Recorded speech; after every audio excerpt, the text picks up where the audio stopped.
Kalian tahu ini kan Harry Potter, dan ini bukan satu-satunya buku yang menceritakan tentang Harry Potter. Jadi ceritanya itu ada 7 seri, yaitu dari dia mulai sekolah Hogwarts kelas pertama sampai kelas ke-7.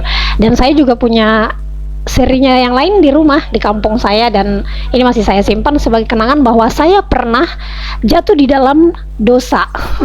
Yaitu apa? Itu saya mengidolakan seperti sosok Harry Potter itu sebagaikan superhero, ya kan? Nah, saat itu saya tidak, apa ya, mungkin saya punya sebuah agama di KTP, tapi saya itu seperti tidak punya Tuhan.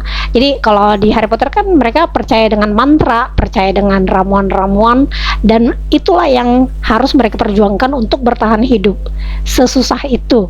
Nah, begitu kita mengenal Tuhan, kita jadi tahu bahwa ribet gitu, nggak harus penuh perjuangan berdarah-darah untuk memperjuangkan diri sendiri dengan mantra, tapi kita punya Tuhan yang menjaga kita. Kalian pernah nggak nonton Atlantis yang ceritanya tentang kehidupan ketika mereka ada di masa para dewa-dewa? Jadi sebenarnya dewa itu ceritanya dewa itu punya wakil-wakil lah di dunia untuk melayani para dewa-dewa, tapi mereka dikontrol oleh raja. Jadi kalau misalnya raja bilang kamu dihukum, kalau misalnya kamu mati berarti itu adalah keputusan dewa, kalau misalnya kamu kuat dan nggak mati berarti kamu kuat, kayak gitu. Jadi apa ya, bagi saya itu kayak itu hanya settingan, karena sebenarnya dewa itu tidak ada, itu hanya imajinasi seseorang yang punya kuasa, jadi suka-suka dia.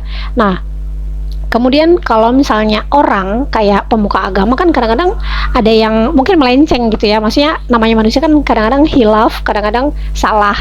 Nah, itulah seperti lanjutan dari Roh Kudus. Kenapa Roh Kudus penting sekali bagi kita? Ketika pemimpin agama kita pun salah menyampaikan, atau mungkin dia sedang hilaf saat itu, ada Roh Kudus yang membimbing kita, kita masih tetap bisa sesuai dengan firman-Nya, kita masih bisa melihat bahwa pemimpin itu nggak selalu benar, tapi kita tidak bersikap harus langsung melawan atau menghujat dia. Karena apa?